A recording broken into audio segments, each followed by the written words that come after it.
আমাদের পরিবারের সবাই ধনিয়া পাতা দিয়ে মুরগির মাংস খুবই পছন্দ করে, তাই আজকে ধনিয়া পাতা দিয়ে মুরগির মাংস রান্না করব। আলু আর কচু দিয়ে পাঙাশ মাছ ঝোল করব। আর ছেলে মেয়ের আবদারে হচ্ছে রাতের বেলায় কেক বানাইছিলাম। তো রাতে একদমই ভাত খেতে ইচ্ছা করতেছিল না, এই জন্য আমাদের জন্য চাপটি পিঠা বানালাম। হ্যালো এভরিওয়ান, আসসালামু আলাইকুম। কেমন আছেন সবাই? সকাল থেকে ভিডিওটা শুরু করলাম। সকাল বলতে এখন প্রায় 10টা বাজে। তো মেয়েকে মাদ্রাসায় পাঠিয়ে আমি আর ছেলে নাস্তা করে নিছি।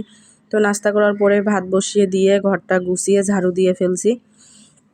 মেয়ে হচ্ছে 12টার সময় এসে গোসল করে খাবার খেয়ে আবার চলে যায় মাদ্রাসায়, এজন্য রান্নাবান্না একটু তাড়াহুড়ো করেই করতে হয়। এদিকে ছেলে নাস্তা করার পরে বায়না করতেছিল, মোবাইল দেখবে, তো ওকে মোবাইল দিলাম দেখতে। আর এখানে হচ্ছে সবসময় আমি পানি আর একটা গ্লাস রেখে দিই। ওরা এখানেই খেলা করে, টিভি দেখে, এখানেই পড়াশোনা করে এই রুমটাতে, এই জন্য সবসময় এখানে আমি পানি রেখে দিই। বারবার পানি খায় ওরা। তো তারপরে ঘরে চলে আসলাম রান্না করার জন্য। এখানে সব কিছু আমি গুছিয়ে নিয়েছি আগে, তারপরে রান্না করব।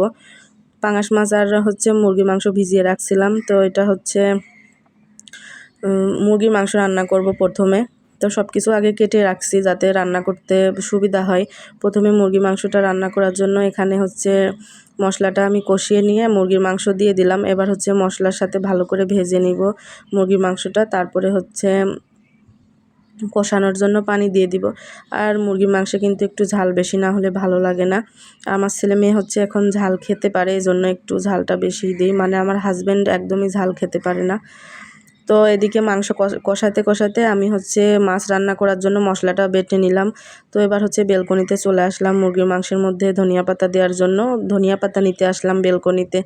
তো কালকে এখান থেকে তুলে লইট্টা মাছ ভুনা করছিলাম। তো আজকে হচ্ছে আবার প্রত্যেকটা গাছ থেকে একটা করে পাতা নিয়ে এসেই তো মাংসের মধ্যে দিয়ে দিলাম। আর মাংস রান্নাটা হয়ে গেছে, এবার মাছ ভাজি করে নিব।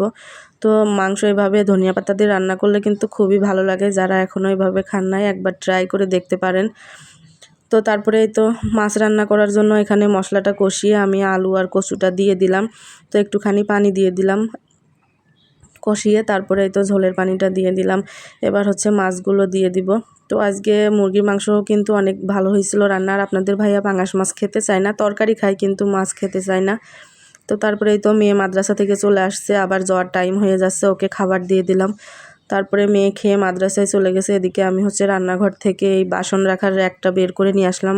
এটা হচ্ছে আজকে পরিষ্কার করব। তো বাসনগুলো সব টেবিলের উপর রেখে একটা পরিষ্কার করে নিলাম। তো রাতের বেলায় হচ্ছে এই তো কেক বানানোর জন্য ব্যাটারটা ভালো করে ঘেটে নিলাম। এবার সসপ্যানের মধ্যে আমি সবসময় কেকটা বানাই। তো কেকটা আর ভিডিও করা হয় নাই, কারণ রাতের বেলায় অনেকটাই ব্যস্ত থাকা হয়, এই জন্য মেয়ের পড়াশোনাও করাতে হয় কাজের পাশাপাশি।